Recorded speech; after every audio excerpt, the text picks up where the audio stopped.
ಇವತ್ತು ನಾನು ಬೇಸಿಗೆಗಾಲದಲ್ಲಿ ಹೊಟ್ಟೆ ತಂಪಾಗಿಸುವಂತಹ ದೇಹಕ್ಕೆ ಹಿತ ನೀಡುವಂತಹ ಎರಡು ಬೆಳಗಿನ ತಿಂಡಿ ಅಥವಾ ಬ್ರೇಕ್ಫಾಸ್ಟ್ ರೆಸಿಪಿಯೊಂದಿಗೆ ಬಂದಿದ್ದೀನಿ. ಒಂದು ಮೆಂತ್ಯ ದೋಸೆ, ಇನ್ನೊಂದು ಮೆಂತ್ಯ ಕಡುಬು ಅಥವಾ ಮೆಂತ್ಯ ಇಡ್ಲಿ. ನಮಸ್ತೆ, ನಾನು ನಿಮ್ಮ ಲತಾ ವೆಜ್ ರೆಸಿಪೀಸ್ ಆಫ್ ಕರ್ನಾಟಕಕ್ಕೆ ನಿಮಗೆಲ್ಲರಿಗೂ ಮತ್ತೊಮ್ಮೆ ಸ್ವಾಗತ. ಮೊದಲಿಗೆ ಮೆಂತ್ಯ ಕಾಳಿನ ದೋಸೆ ಮಾಡೋಣ. ಅದಕ್ಕೆ ನಾನಿಲ್ಲಿ ಒಂದು ಪಾತ್ರೆಯಲ್ಲಿ 1 ಕಪ್ಪು ಇಡ್ಲಿ ಅಕ್ಕಿಯನ್ನು ತಗೊಂಡು ಚೆನ್ನಾಗಿ ತೊಳ್ಕೊಳ್ತಾ ಇದ್ದೀನಿ. ನೀವು ಇಡ್ಲಿ ಅಕ್ಕಿ ಇಲ್ಲ ಅಂತಂದರೆ ದೋಸೆಗೆ ಬಳಸುವಂತಹ ಬೇರೆ ಯಾವುದೇ ಅಕ್ಕಿ ಇರುತ್ತಲ್ಲ ಆ ಅಕ್ಕಿಯನ್ನು ಬಳಸ್ಬೋದು. ಚೆನ್ನಾಗಿ ತೊಳೆದ ನಂತರ ಒಂದು 4 ರಿಂದ 5 ಗಂಟೆ ಇದನ್ನು ನೆನೆಯೋದಕ್ಕೆ ಬಿಡ್ತಾ ಇದ್ದೀನಿ.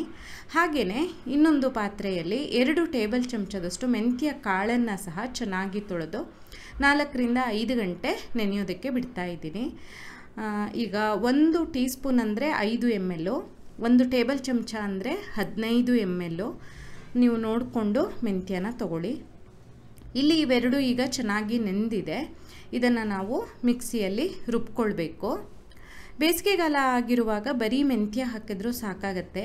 ಇಲ್ಲ ಅಂದರೆ ಚಳಿ ವಾತಾವರಣ ಇದ್ದವಾಗ ನೀವು ಒಂದು ಸ್ವಲ್ಪ ಉದ್ದಿನಬೇಳೆ ಅಥವಾ ಒಂದು ಸ್ವಲ್ಪ ಅವಲಕ್ಕಿಯನ್ನು ಸಹ ಸೇರಿಸ್ಕೊಳ್ಬೋದು. ಇಲ್ಲಿ ಮೊದಲಿಗೆ ನಾನು ಮೆಂತ್ಯನ ಸ್ವಲ್ಪನೇ ನೀರು ಸೇರಿಸ್ತಾ ಚೆನ್ನಾಗಿ ರುಬ್ಬಿ ಒಂದು ಪಾತ್ರೆಯಲ್ಲಿ ತಗೊಂಡೆ. ಆಮೇಲೆ ಅದೇ ಮಿಕ್ಸಿ ಜಾರಿನಲ್ಲಿ ನೆನೆಸಿರುವಂತಹ ಅಕ್ಕಿನ ಅಗತ್ಯ ಇರೋಷ್ಟು ನೀರು ಹಾಕಿ ನುಣ್ಣಗೆ ರುಬ್ಕೊಳ್ತಾ ಇದ್ದೀನಿ. ಮೆಂತ್ಯ ದೋಸೆನ ಸ್ವಲ್ಪ ಜಾಸ್ತಿ ಮೃದು ಮಾಡುತ್ತೆ. ಹಾಗಾಗಿ ನಾನು ಇಡ್ಲಿ ಅಕ್ಕಿಯನ್ನು ಬಳಸಿರುವಂಥದ್ದು. ನಾನು ಆಗಲೇ ಹೇಳಿದಾಗೆ ಇಡ್ಲಿ ಅಕ್ಕಿ ಸಿಗಲಿಲ್ಲ ಅಂದರೆ ಬೇರೆ ಅಕ್ಕಿ ಬೇಕಾದರೂ ನೀವು ಬಳಸ್ಬೋದು. ರುಬ್ಬಿರುವಂತಹ ಹಿಟ್ಟನ್ನು ಅದೇ ಪಾತ್ರೆಗೆ ಹಾಕಿ ಅಗತ್ಯ ಇರೋಷ್ಟು ನೀರನ್ನು ಹಾಕಿ ಚೆನ್ನಾಗಿ ಕಲಿಸ್ಕೊಳ್ತಾ ಇದ್ದೀನಿ. ಹೀಗೆ ಚೆನ್ನಾಗಿ ಕಲಸಿ ಆದಮೇಲೆ ಮುಚ್ಚಳ ಮುಚ್ಚಿ ರಾತ್ರಿ ಇಡೀ ಅಥವಾ 7 ರಿಂದ 8 ಗಂಟೆಗಳ ಕಾಲ ಹಿಟ್ಟು ಹುದುಗೋದಕ್ಕೆ ಬಿಡಬೇಕು. ನಾನು ಆಗಲೇ ಹೇಳಿದ ಹಾಗೆ ಬೇಸಿಗೆಗಾಲ ಅಥವಾ ಬಿಸಿ ವಾತಾವರಣ ಆದರೆ ಇಷ್ಟೇ ಸಾಕಾಗತ್ತೆ. ಇಲ್ಲಾಂದರೆ ಸ್ವಲ್ಪ ಅವಲಕ್ಕಿ ಅಥವಾ ಒಂದು ಸ್ವಲ್ಪ ಉದ್ದಿನಬೇಳೆನ ಸೇರಿಸ್ಕೊಳ್ಬೇಕಾಗತ್ತೆ. ಇಲ್ಲಿ ನೋಡಿ, ಹಿಟ್ಟು ಚೆನ್ನಾಗಿ ಹುದುಗಿದೆ. ರುಚಿಗೆ ತಕ್ಕ ಹಾಗೆ ಉಪ್ಪನ್ನು ಹಾಕಿ ಚೆನ್ನಾಗಿ ಕಲಸಿ ಹಿಟ್ಟನ್ನು ಹದ ಮಾಡ್ಕೊಳ್ತಾ ಇದ್ದೀನಿ. ಮೆಂತ್ಯ ದೋಸೆ ಹಿಟ್ಟಿದೆಯಲ್ಲ ತುಂಬ ಮೇಲೆ ಬರೋದಿಲ್ಲ, ಆದರೆ ಹುದುಗಿದ ಮೇಲೆ ಈ ರೀತಿ ಗಟ್ಟಿಯಾಗಿರುತ್ತೆ. ಅದಕ್ಕೆ ಅಗತ್ಯ ಇರೋಷ್ಟು ನೀರನ್ನು ಹಾಕಿ ಮಾಮೂಲಿ ಉದ್ದಿನ ದೋಸೆ ಹಿಟ್ಟಿರುತ್ತಲ್ಲ ಆ ಹದಕ್ಕೆ ನಾವು ಮಾಡ್ಕೊಳ್ಬೇಕಾಗತ್ತೆ. ದೋಸೆ ಕಹಿ ಏನು ಬರೋದಿಲ್ಲ, ಸ್ವಲ್ಪ ಮೆಂತೆಯ ಸ್ಮೆಲ್ ಇರುತ್ತೆ, ರುಚಿ ತುಂಬ ಚೆನ್ನಾಗಿರುತ್ತೆ. ಎಲ್ಲದಕ್ಕಿಂತ ಮುಖ್ಯವಾಗಿ ಜೀರ್ಣಕ್ಕೆ, ದೇಹಕ್ಕೆ ಎಲ್ಲ ತುಂಬ ಒಳ್ಳೆಯದು.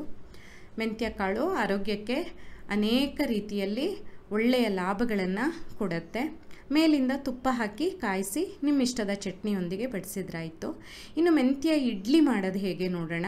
ನಾನು ಇದಕ್ಕೆ ಬೇರೆಯೇ ಹಿಟ್ಟನ್ನು ತಯಾರಿಸ್ಕೊಳ್ತಾ ಇದ್ದೀನಿ. ಒಂದು ಪಾತ್ರೆಯಲ್ಲಿ 1/4 ಕಪ್ಪು ಮೆಂತ್ಯ ಕಾಳು, 1/4 ಕಪ್ಪು ಉದ್ದಿನಬೇಳೆನ ತಗೊಂಡು ಚೆನ್ನಾಗಿ ತೊಳೆದು 4 ರಿಂದ 5 ಗಂಟೆ ನೆನೆಸಿಟ್ಕೊಳ್ಬೇಕು. ಇನ್ನೊಂದು ಪಾತ್ರೆಯಲ್ಲಿ 1/2 ಕಪ್ಪಷ್ಟು ಮೀಡಿಯಮ್ ಅವಲಕ್ಕಿನ ತೊಳೆದು ಒಂದು 10 ನಿಮಿಷ ನೆನೆಸಿಟ್ಕೊಳ್ಬೇಕು. ನೀವು ಗಟ್ಟಿ ಅವಲಕ್ಕಿ ಅಥವಾ ತೆಳು ಅವಲಕ್ಕಿ ಬೇಕಾದರೂ ಬಳಸ್ಬೋದು. ಪ್ರಮಾಣ ಸ್ವಲ್ಪ ಹೆಚ್ಚು ಕಡಿಮೆ ಮಾಡಿಕೊಂಡ್ರೆ ಆಯಿತು. ಮತ್ತು ಈ ರೆಸಿಪಿನಲ್ಲಿ ನಾನು ಇಡ್ಲಿ ರವೆನ ಬಳಸ್ತಾ ಇದ್ದೀನಿ. 2 ಕಪ್ಪು ಇಡ್ಲಿ ರವೆಗೆ ನೀರನ್ನು ಹಾಕಿ ತೊಳೆದು ನೀರನ್ನು ಸಂಪೂರ್ಣ ಬಗ್ಗಿಸಿ ಆಮೇಲೆ ಒಂದು ದೊಡ್ಡ ಪಾತ್ರೆಯಲ್ಲಿ ತಗೊಳ್ತಾ ಇದ್ದೀನಿ. ಇಲ್ಲಿ ಉದ್ದಿನಬೇಳೆ ಮತ್ತು ಮೆಂತ್ಯ ನೆನೆಸಿ ಆದಮೇಲೆ ನೀರನ್ನು ಬಗ್ಗಿಸಿ ಮಿಕ್ಸಿ ಜಾರಲ್ಲಿ ತಗೊಂಡು ಅಗತ್ಯ ಇರೋಷ್ಟು ನೀರನ್ನು ಸ್ವಲ್ಪನೇ ಸೇರಿಸ್ತಾ ನುಣ್ಣಗೆ ರುಬ್ಕೊಳ್ಬೇಕು. ಇದನ್ನು ಮೆಂತ್ಯ ಕಡುಬು ಅಂತ ಕರೀತಾರೆ. ಆ್ಯಕ್ಚುಲಿ ಈ ಊಟದ ಬಟ್ಲು ಅಥವಾ ಊಟದ ತಟ್ಟೆ ಇರುತ್ತಲ್ಲ ಅದರಲ್ಲಿ ಹಾಕಿ ಮಾಡ್ತಾರೆ. ನಾನು ಇಡ್ಲಿ ರೂಪದಲ್ಲಿ ಮಾಡ್ತಾ ಇದ್ದೀನಿ ಅಷ್ಟೇ. ರುಬ್ಬಿರುವಂತಹ ಹಿಟ್ಟನ್ನು ಇಡ್ಲಿ ರವೆ ಇರುತ್ತಲ್ಲ ಆ ಪಾತ್ರೆಗೆ ಹಾಕಿ ಅವಲಕ್ಕಿನ ಸಹ ನುಣ್ಣಗೆ ರುಬ್ಕೊಳ್ಬೇಕು. ನೀರು ಬಗ್ಗಿಸಿ ಮಿಕ್ಸಿ ಜಾರಲ್ಲಿ ತಗೊಂಡು ಅಗತ್ಯ ಇರೋಷ್ಟು ನೀರು ಹಾಕಿ ನುಣ್ಣಗೆ ರುಬ್ಕೊಳ್ತಾ ಇದ್ದೀನಿ. ಈ ಹಿಟ್ಟನ್ನು ಸಹ ಅದೇ ಪಾತ್ರೆಗೆ ಹಾಕ್ಕೊಳ್ಳೋಣ. ಆಮೇಲೆ ಚೆನ್ನಾಗಿ ಇದನ್ನು ಕಲಿಸ್ಬೇಕು.